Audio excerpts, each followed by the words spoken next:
hacia este lugar, a su iglesia, a adorar al Rey de Reyes, al Señor de Señores, al Príncipe de Paz. No sé si vinieron contenticos. Sí, vinieron contenticos. Bueno, en esta noche vamos a charlar de cosas bonitas. Nos vamos a Jeremías 9, 23 al 24. Jeremías 9, 23 al 24. Ya estamos en Jeremías 9, 23, 24 dice así.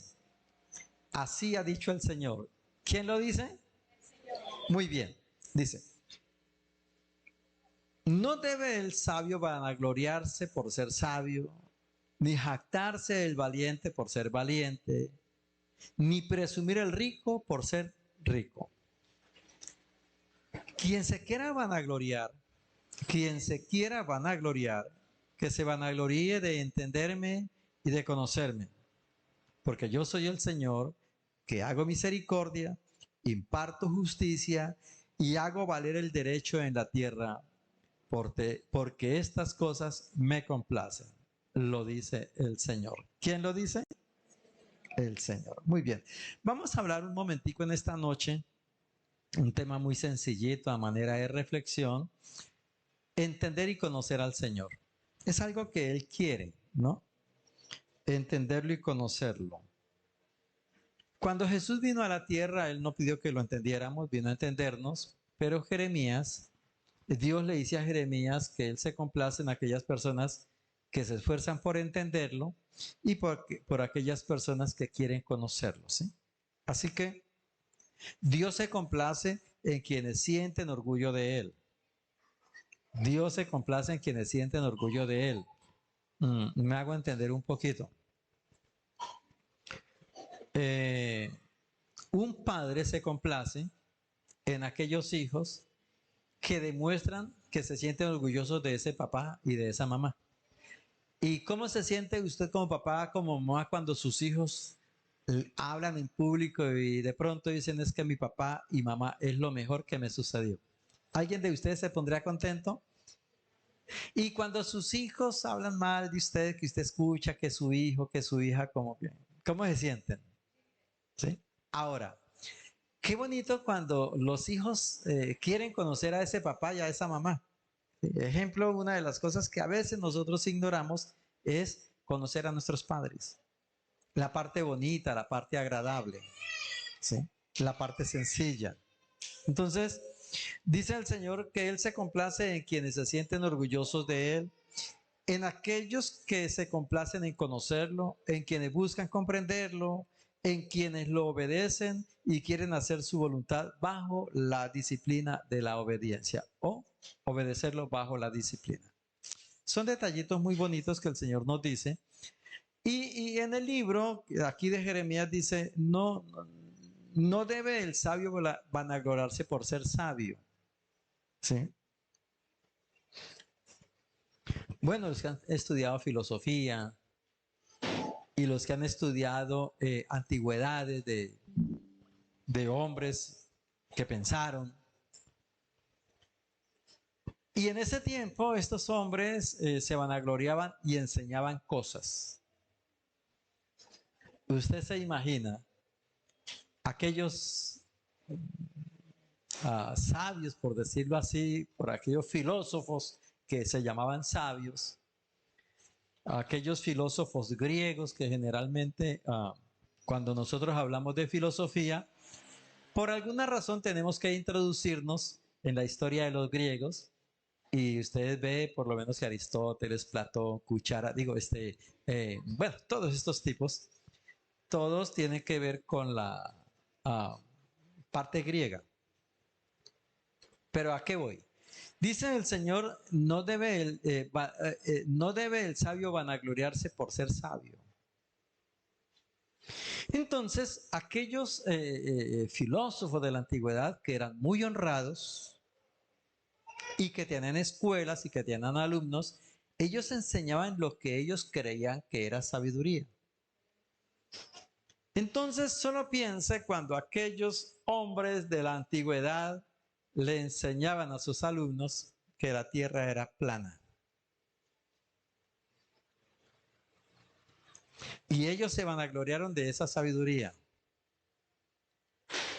¿Quién descubrió que la tierra era redonda? Colabórenme. ¿Quién descubrió que la tierra era redonda? ¿Ah? No diga que no he estudiado historia. Ah, por ahí dice que supuestamente Colón. ¿Quién?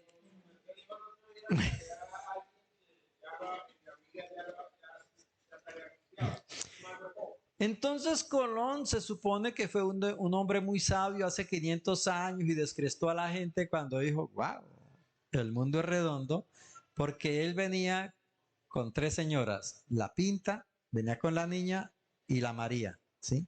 Ya María por allá venía para acá, ya María. Y el hombre creía hasta hace muy poco, en base a aquellos súper sabios de la antigüedad, que el mundo era plano. Bien. Otro llegó y dijo que el mundo estaba sostenido por unos elefantes y que los elefantes estaban parados sobre una tortuga. Y ustedes pueden mirar todas esas filosofías. Otro entonces dijo que el mundo lo sostenía no un elefante, no era para él un mundo normal, sino que el mundo en ese entonces lo tenía un señor en la mano que se llamaba Atlas. Por eso, cuando usted estudia geografía, lo primero que va a encontrar es un libro que se llama el Atlas. Viene de allá. Y don Colón, con mucho tiempo acá, él pasó como sabio y nos lo hicieron conocer. Más tuvimos que estudiar de don Colón, que era una loca completa. Colón era un tipo tráfuga, mala gente, con ganas de dinero, con ganas de expropiar a lo que más pudieran. A nosotros nos hicieron ver como un gran hombre. No, era un ladrón. Legalmente, Colón era un ladrón. Y entonces un día llegó Colón, se dio cuenta que la niña iba adelante y entonces comenzó a llamar a la niña y la niña era desobediente y no le hizo caso, ¿sí? Y entonces la Santa María se fue detrás de la niña a buscarla, ¿cierto? Y resulta que él vive en la Pinta, de último. Y entonces él de pronto ve que la niña apenas se le veía el mástil y que a doña Santa María ya se le veía hasta la mitad del mástil. Y entonces él comenzó a pensar tan raro. Tan raro. Esto quiere decir que entonces la tierra no es plana como nos la pintaron porque mire que se me está ocultando. Comenzaron a echarle cabezas, pero para nosotros fueron sabios. Pero a los verdaderos sabios no se le puso cuidado como a Isaías cuando dijo que la tierra era redonda. Y eso lo dijo 2200 años antes que Colón. Como la gente no lee la historia de Dios, y mucho antes, entonces los señores decían que que el mundo estaba sobre un elefante, los elefantes estudian esa cosa y que estaba en un atlas, otros que el mundo era plano. Pero mucho antes de Isaías, un señor dijo, llamado, ¿cómo era que llamaba? Comienza por J y termina por B larga. Ese Don Job, Don Job. Entonces Don Job, muchos años antes de Don Isaías, del profeta Isaías, dijo que el mundo colgaba sobre el universo. Eso no lo sabían los famosos sabios. Dirán ustedes, pero ¿qué tiene que ver este culto con que nos den a nosotros esa materia? Pues que tengo que llevarlos a que entiendan algo. Que no sé, el sabio no debe vanagloriarse porque cree que sabe. ¿Sí? Dentro de mis dos materias, ¿sí? Dentro de mi profesión secular, yo sé que sé. Y yo sé que sé. Me hacen una pregunta. Estoy hablando de Dios y las finanzas en Granada. Y de pronto se acercan unas personas que quedaron muy inquietas, pastor. Necesitamos hacerle una pregunta. ¿Sí? Entonces ellos me hacen una pregunta de unos dineros que han recibido y que al parecer entonces, según el contador de ellos, tiene que pagar más de 200 millones de retención en la fuente. La primera pregunta que yo les hago es, ¿cuánto era el costo de lo que ustedes tenían, en cuánto lo vendieron y cuánto era el costo, por cuánto lo tenían ustedes. Bueno, pastor, eso que nosotros llamamos vale 1.200 millones de pesos. ¿Y cuánto le dieron a usted? 1.200 millones de pesos. Le dije yo, eso no tiene retención en la fuente. La retención en la fuente es sobre la utilidad.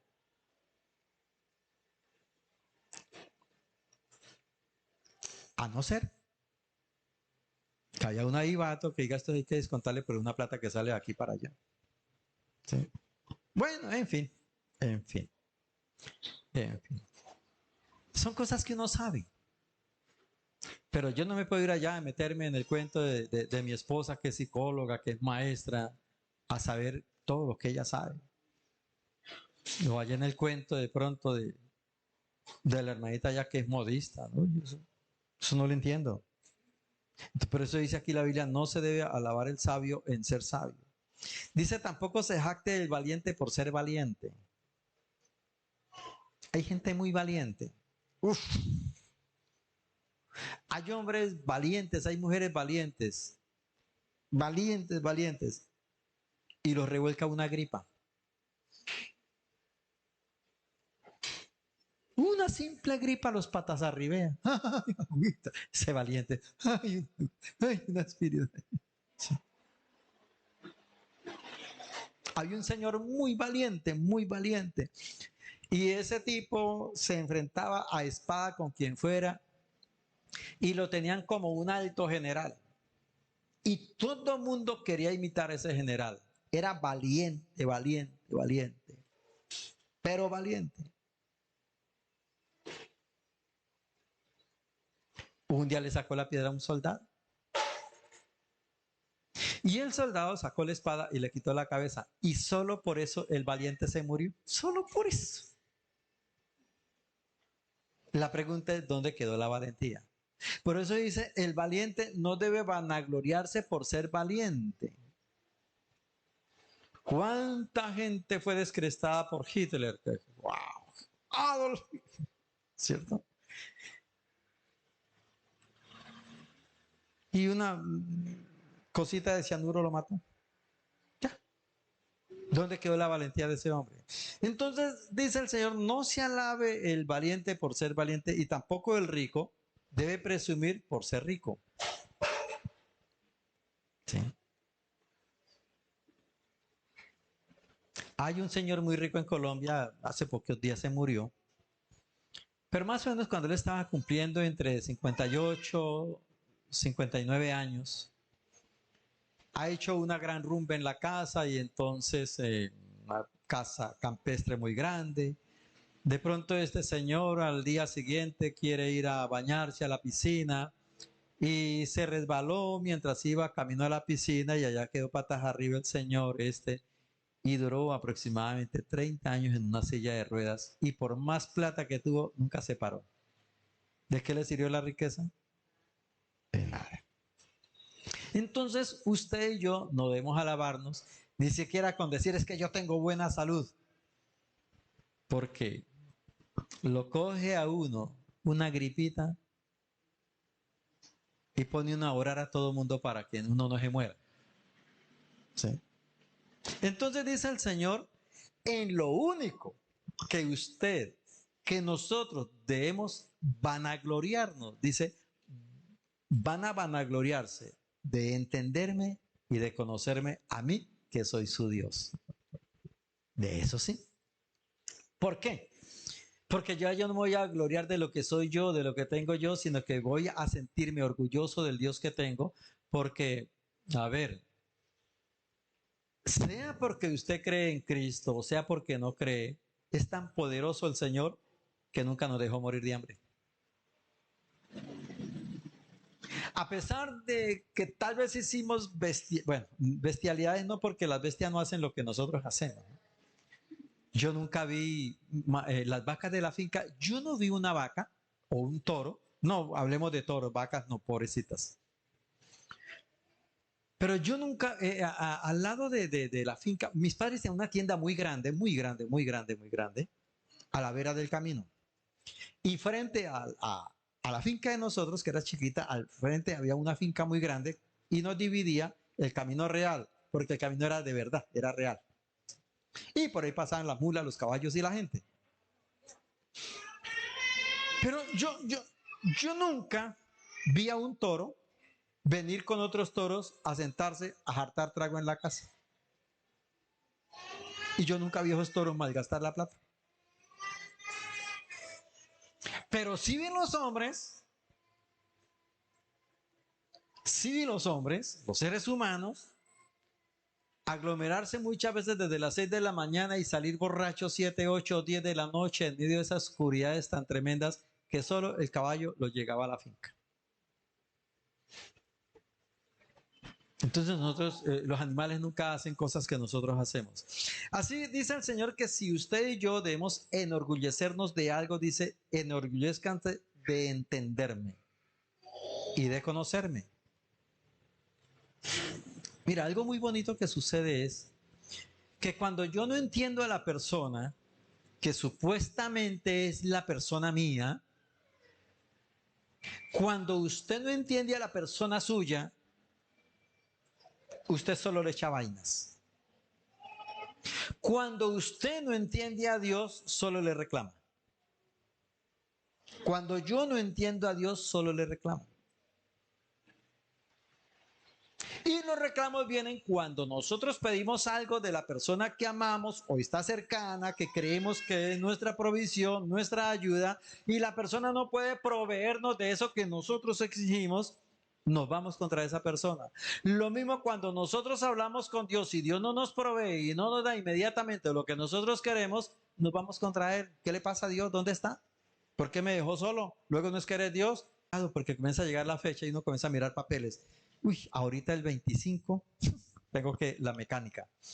Ahorita el 30, no, el seguro contra todo. El 31, entonces el SOAT. No, y es que ya se me vence ahorita y la llanta ya hay que repararlas. Que hay que el extintor, que hay esto. Y ya, mire, con el solo carro, cómo se complica uno la vida. Entonces usted se compró una bonita casa con una buena piscina y tiene hartas maticas ahí en la finca. Usted vive aquí. Ahora hay que pagarle a alguien que le cuide la finca que se supone que es para usted. Entonces usted le paga a alguien para que vaya a disfrutar aquello que usted compró para usted. Entonces me compró una finca que vale 2.000 millones de pesos porque es para mí, pero quien realmente la va a vivir es alguien. Es más, va a vivir allá y va a vivir en lo mío y va a disfrutar lo mío y yo le pago. Es terrible. Así funciona. Nosotros queremos vivir. Me decía mi hijo, uy, papá, eso después de que uno tiene plata, la cosa se le complica a uno más. Papá, ser rico cuesta. Le dije, sí, señor.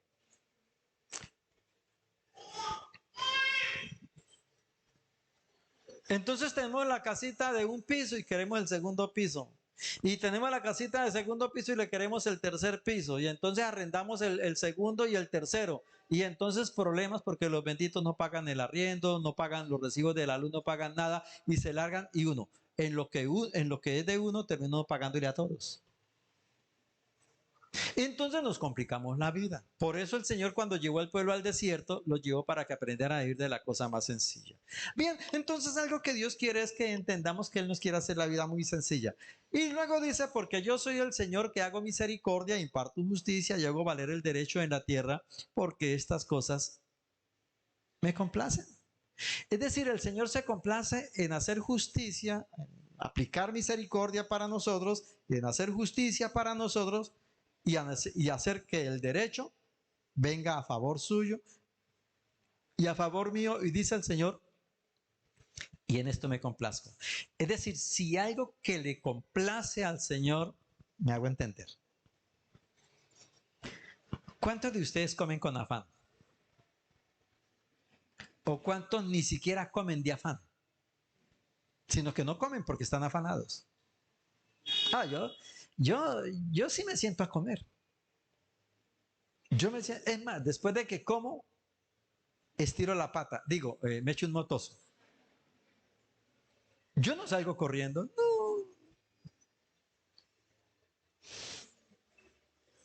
asesoraba a una empresa, una multinacional, y entonces se había comprado un sofá grandísimo, eso parecía una cama, esa vaina.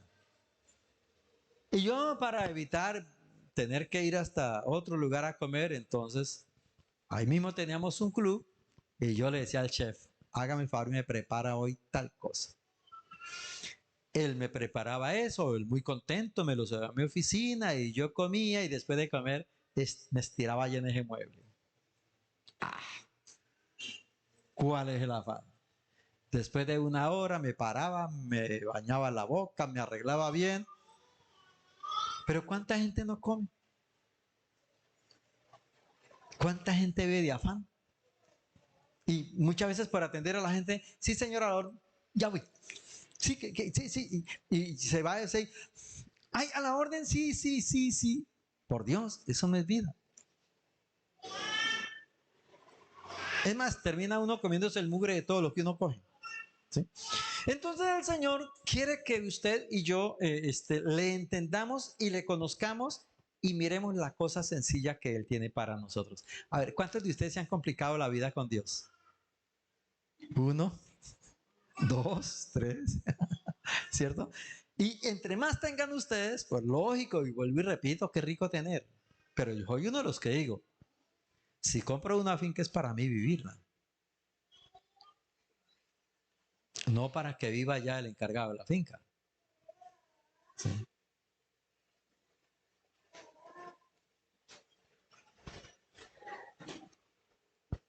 Ahora, en Efesios 1:17 dice así, para que el Dios de nuestro Señor Jesucristo, y póngale cuidado, para que el Dios de nuestro Señor Jesucristo, el Padre de gloria, le dé espíritu de sabiduría y de revelación en el conocimiento de Él. Les aclaro algo, hay gente que dice que Jesucristo es el mismo papá. Jesús dijo, mi Padre mayor es que yo, y los apóstoles que conocieron a Jesús, ellos son los que escriben, dice, para que el Dios de nuestro Señor Jesucristo, el Padre de gloria, le dé espíritu de sabiduría, de revelación, dice, en el conocimiento de Él. ¿Sí? Para que les dé revelación en el conocimiento de Él. Entonces, algo que Dios quiere es que usted y yo lo conozcamos. ¿Por qué?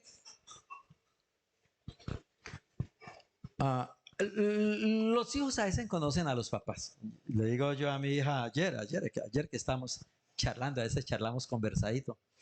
Y estábamos en Restrepo, nos fui para Restrepo a hacer una vuelta, a traer a mi suegra porque la tenemos en la casa, porque le hicieron una cirugía y bueno, en fin. Y tuvimos que salir a comprarle unas gotas para los ojitos. Y mientras íbamos en la calle, ella como buena hija, de pronto dijo, mamá, camine, me acompaña a averiguar una cosita allí. Y comenzó a averiguar la cosita y era averiguar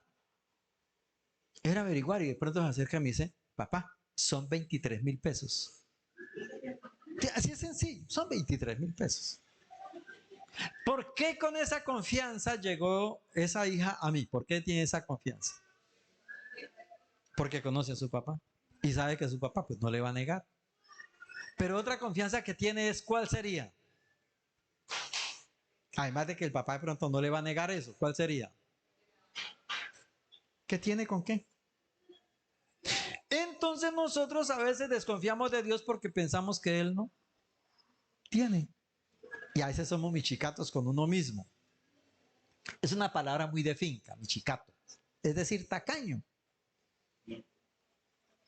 No sé si les ha pasado a ustedes que a veces van a comer y ciertamente hay que tirar economía, lógicamente, pero de pronto un domingo vamos a comer con la familia y dice uno, vamos allí donde el caldo es más barato.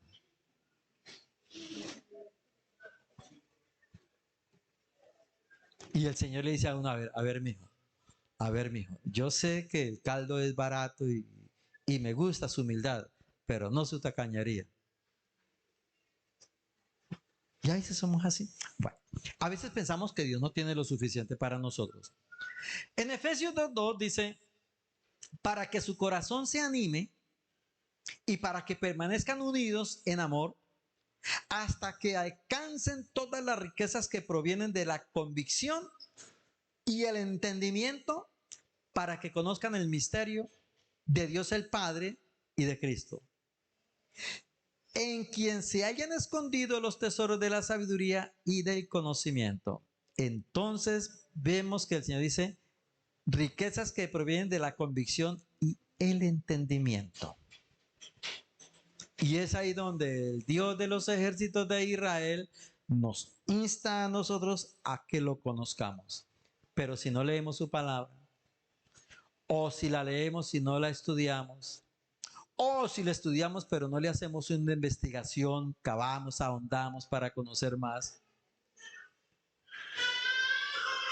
pues nos vamos a quedar sin el conocimiento y sin la comprensión para poder entender aquel que lo tiene todo. Entonces a veces nos enfermamos. A veces nos enfermamos, pero en la última persona que pensamos es en Dios. Entonces buscamos los médicos, buscamos los medicamentos, buscamos acá, buscamos allá. Hace muchos años llegó una persona a la iglesia con su hijo y su hijo tenía cáncer. El chino tenía unos 17 años.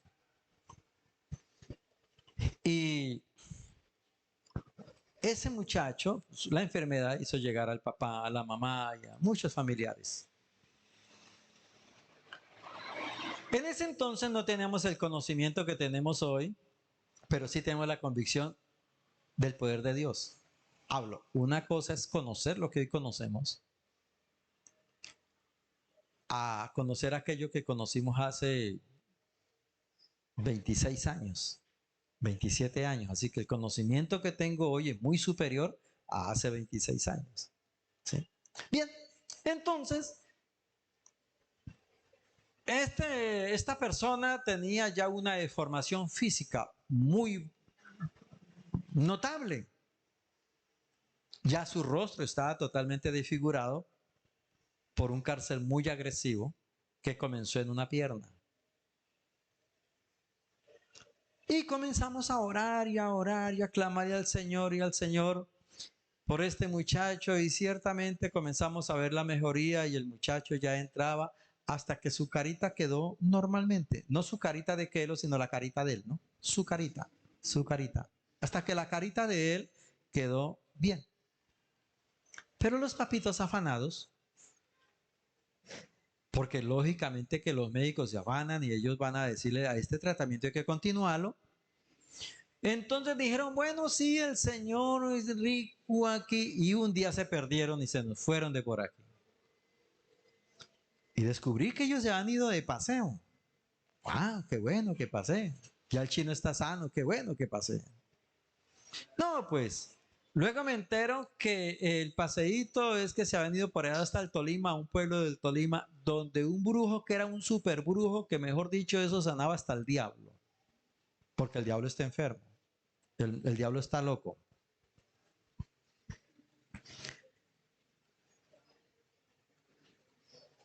Traen al muchacho. Me fui a visitarlo un día a la casa de él. Oramos por él. Luego volví a hacerle otra visita. El muchacho, su pieza era toda una pieza de pornografía. Solo cosas terribles. Un día llegamos a esa casa y el muchacho mismo quitó todos esos folletos. Él se arrepintió y decía, no, esto no está bien porque yo sé que Dios me está viendo. Oramos por él. A los 30 días murió. Pero Dios lo sanó. Pero ellos se lo entregaron a Satanás. Afortunadamente el chino, solito, fue al arrepentimiento. Entonces a veces nosotros no alcanzamos a entender que Dios tiene el poder para hacer.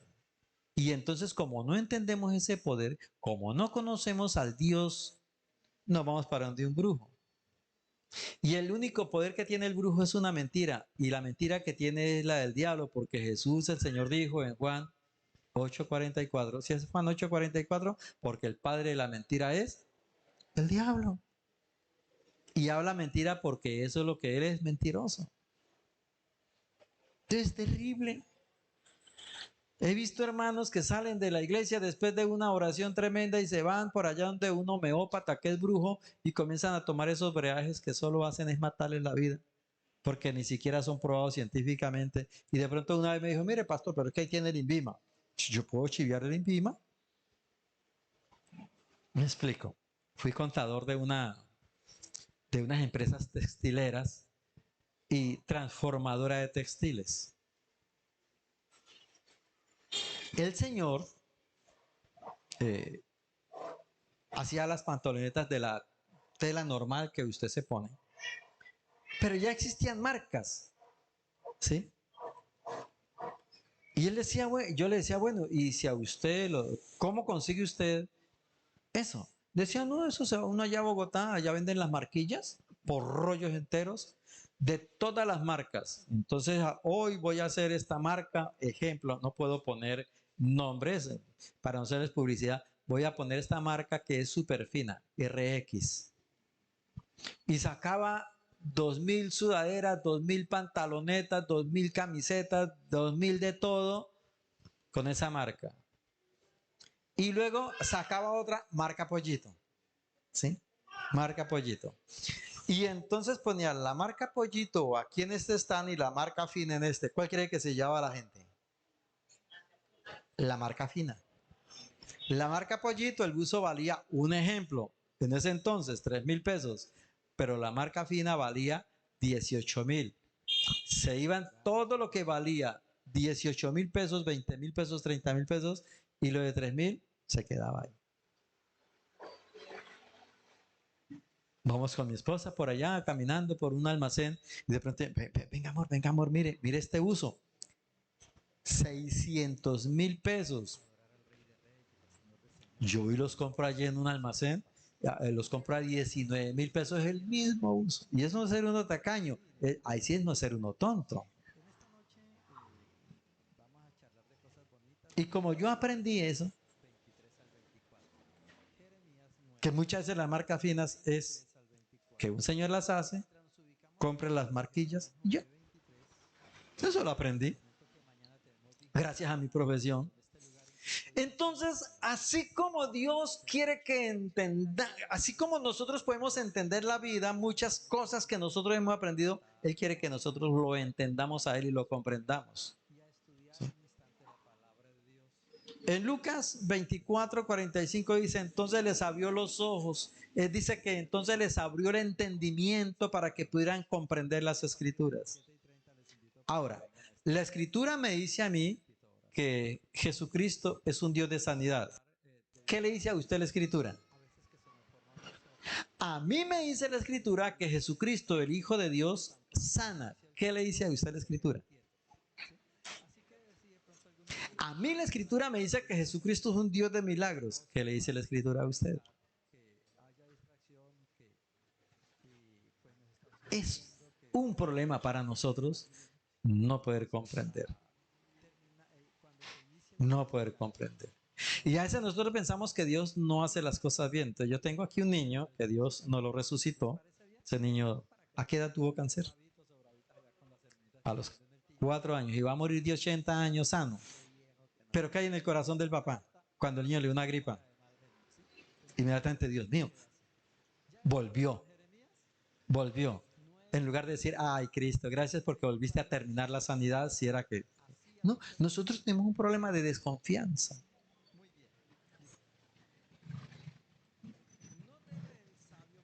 El niño hace así. Y el papá, ay Dios mío, otra vez para Bogotá. No, confiemos en el que conoce. Confiemos en el que conoce. El problema de nosotros es no confiar en el que conoce. Todo.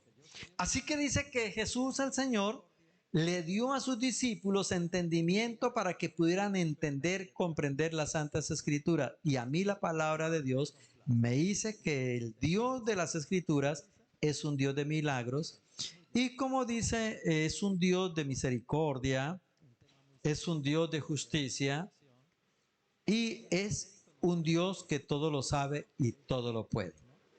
¿Y por qué? Porque simplemente Él se complace en hacer el bien. ¿Qué es lo que se complace el Señor? Dígale que está al lado. El Señor se complace en hacer el bien. Así que si puedes creer, la Biblia dice que si puede creer, al que cree todo le es. Si puede creer al que cree todo le es. Entonces se va a poner la meta de buscar conocer al Rey de Reyes, al Señor de Señores, conocerlo y entenderlo. Y cuando lo conozca y entienda cómo funciona, su fe va a ser tremenda. ¿De acuerdo? Póngase un momento sobre sus pies, por favor. Y vamos a orar.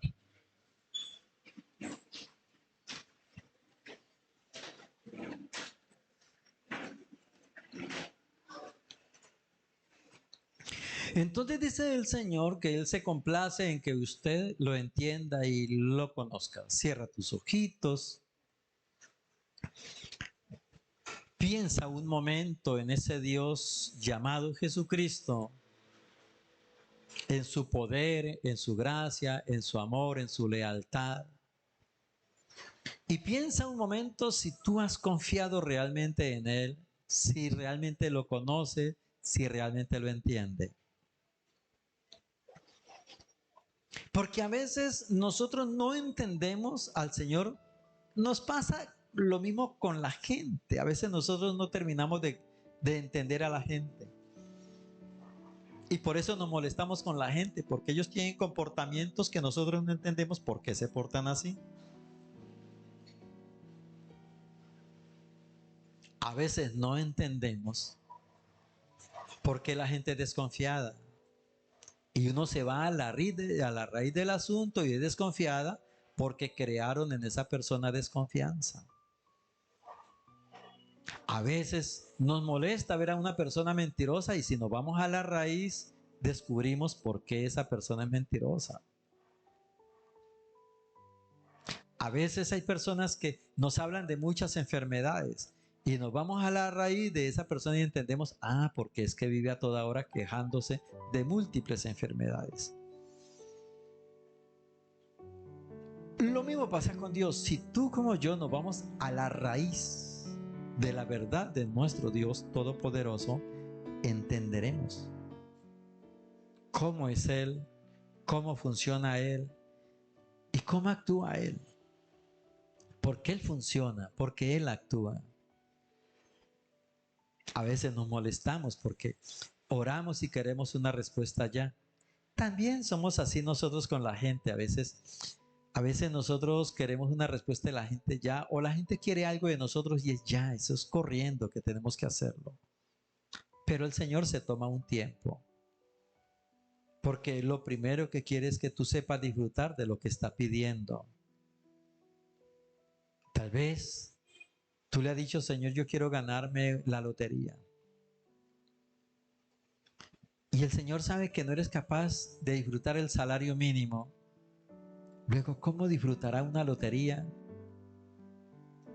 Tal vez el Señor, tal vez Él sabe cómo funciona su corazón. Y tal vez tú al oír esa noticia que se ganó la lotería, un paro cardíaco vino y de tanta alegría murió. Luego entonces qué bueno que tú y yo nos proyectemos poder conocer a ese Dios sobrenatural y entender a ese Dios sobrenatural. Ahora, tú tienes algo que necesita de ese Dios. Como no lo entiende, le da pena orarle a Él, pedirle a Él, hablar con Él. Tú tienes algo que tú necesitas de Dios, algo para ti. Pero como no lo conoce, pues ni siquiera le pide porque cree que Él no lo puede hacer. Pero el Dios de los ejércitos, el Santo de Israel, que te hizo a ti, que me hizo a mí, Él conoce tu necesidad, Él conoce mi necesidad. Por eso a esta hora, ¿qué tal si tú le oras al Señor por aquello que viene a tu mente que es una gran necesidad en ti? tal vez sea tu familia,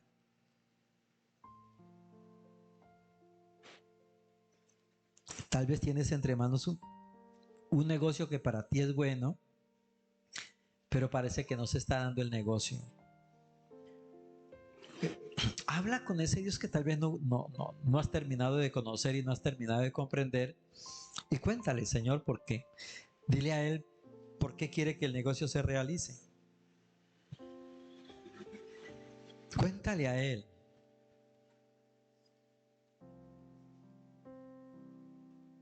Cuéntale a Él de la dificultad que tiene con tu esposa, de la dificultad que tiene con tu esposo. Tal vez tú te airas y guerreas contra tu esposo, le pides, le exige, pero no oras por él. O tal vez, ay no, yo ya no oro más por ese tipo que vaina. O tal vez tú, hombre, ya estás cansado de tantos reclamos y reclamos y reclamos y reclamos y reclamos. Pero la pregunta es, ¿oras por ella para que un día ella tal vez valore lo que tú haces por ella? Tal vez siente que tus hijos no te corresponden y vives airado con ellos. Y es una necesidad tuya que tus hijos te consideren. Pues habla con Dios y Él pondrá en el corazón de sus hijos la consideración que andas buscando, porque escrito está en el libro de Malaquías que el Dios de los ejércitos de Israel en los últimos tiempos hará que el corazón de los padres se vuelva hacia los hijos y el corazón de los hijos hacia los padres. Esa es una promesa, esa es una realidad. ¿Cuál es tu necesidad? ¿Qué familiar tiene enfermo? Ora por ese familiar. Ora por esa personita que tú amas pero que está enferma. Ora por ese hermano que ha estado enfermo, por esa hermanita. Ora por tu padre, por tu mamá. ¿Por qué no por tu suegra o por tu suegro que tú has visto que está enfermo y tal vez ese suegro ha sido una ayuda muy importante para ti? Ora por él.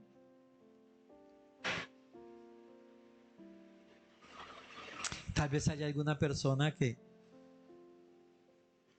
está pasando por una gran dificultad. Ora por esa persona. Y Dios que oye tu oración, Él hará el milagro. Ora por ti. Ora por tu boca. Tal vez tiene necesidad de un odontólogo. Tal vez tiene necesidad de algo, pero dile, Señor, no tengo tal vez la fe para pedirte que me dé mis dientes nuevos, mis muelas nuevas, pero tal vez yo te ruego, Dios, que me dé la facultad de tener la economía para mandarme a arreglar mi boca. Pero aún yo te digo que si tienes fe, Dios puede hacer una regeneración total en tu dentadura sin tener que pagarle a nadie. Pero ahí se trata entonces de conocerlo y entenderlo para poder entender cómo lo hace Él o simplemente cómo viene el milagro. Ora y pídale a Él. No, Él no se pone bravo si tú le pides. No. Él dice en su palabra que uno de los gustos de Él es hacer misericordia. Dice aquí que uno de sus gustos de Él es hacer justicia. Dice que uno de los gustos de Él es hacer valer el derecho. Dice, porque estas cosas me complacen.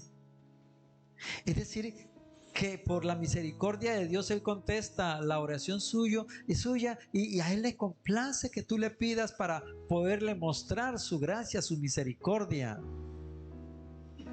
No te dé pena hablar con Dios. Tal vez piense, pero pedir eso, en nuestro algor popular podríamos decir, pero pedir eso parece bobo. Lo que para ti parece tonto, para el Señor es muy importante. Así que habla con Él. Dile, Señor, te necesito. Dile, Señor, te necesito con toda mi alma, con todo mi corazón. Dile, yo te necesito, Señor. Yo necesito que tú obres en mí. Necesito que obres el milagro que ando buscando. Necesito que obres el milagro en mi familiar. Necesito, Señor, que me hagas comprender tu palabra para poder comprenderte a ti. Quiero conocerte a ti. Y hoy oí que para conocerte a ti tengo que leer tu palabra, estudiar tu palabra. Señor, y aquí hay un pueblo que te necesita. Cada una de estas personitas, Padre, vino a buscarte a ti. Aunque vienen a buscar al Hijo de Dios, a tu Hijo, a Jesucristo, a decir verdad, lo que más le complace a Jesús de Nazaret, tu Hijo, es que te conozcan a ti.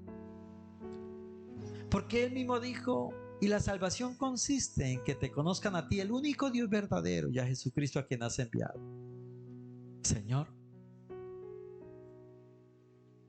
aquí hay un pueblo que te necesita. Aquí hay un pueblo que vino buscando una respuesta. Creo que algunos alcanzaron a discernir la respuesta, porque la hubo, existió. Pero ahora te pido el favor que sane al enfermo, que sane a la enferma. Te ruego, Padre, que hoy, como tú nos dices, que tú te complaces en hacer misericordia, Señor. Yo te ruego, Padre, que te complazca en sanar a los enfermos. Tal vez no te agradezcan, tal vez no lo hagan, pero luego después no podrán decir que tú no haces milagros. Así que, Papito Santo, en el nombre de Jesús te ruego, sana a tu pueblo. Trae, por favor, bienestar a tu pueblo. Sana el cuerpo, el físico de mis hermanos, arrancando toda dolencia, enderezando huesos, devolviendo el líquido a las vértebras, devolviendo la fuerza a sus músculos, devolviéndole la movilidad a su cuerpo, devolviéndole, Señor, la visión a sus ojos, el oído a los oídos, devolviéndoles una buena dentadura. Señor, este pueblo te necesita. Te ruego porque lo sanes. Te ruego porque sanes en este pueblo su núcleo familiar, para que ellos se puedan sentir orgullosos de tener una familia, de tener una esposa, un esposo, unos hijos, una casita, un terruñito, donde puedan decirte: Señor, te agradezco por lo que me has dado. También te pido, Padre, en el nombre de Jesús, que sane las finanzas de tu pueblo. Sana las finanzas de aquel pueblo, Dios mío, que se complace en el sembrar en tu obra. En la iglesia, Señor, hay gentecita que es muy fiel en sembrar tu obra. Traen sus diezmos, traen sus ofrendas, traen sus primicias, traen y traen y traen y traen, Señor. Pero te ruego que sobre este pueblo venga esa sanidad financiera, para que mis hermanos tengan lo suficiente para sí, para su familia y aún para ayudar al necesitado. Sana tu pueblo. Sana sus familias, sus finanzas. Sana el entrar, sana el salir. Sana la vida espiritual. Sana el alma, sana la mente de tu pueblo, Señor. A ti, Señor Jesucristo, a ti, Señor Jesucristo, te ruego que haya sanidad integral en medio de tu pueblo.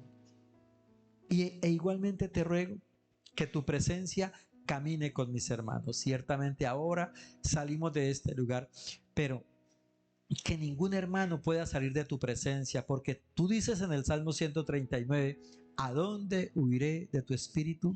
¿En qué lugar me esconderé de tu presencia? Que nadie de mis hermanos se puede esconder de ti. Por tanto, te ruego, Padre, en el nombre de Jesús, que tu presencia viaje con estos mis hermanos en todo tiempo y en todo lugar, Dios, en el nombre de Jesús. Amén y amén. Que ese aplauso sea para el Rey de Reyes, para el Señor de Señores, para el Príncipe de Paz, para todo aquel que lo puede todo. ¿De acuerdo?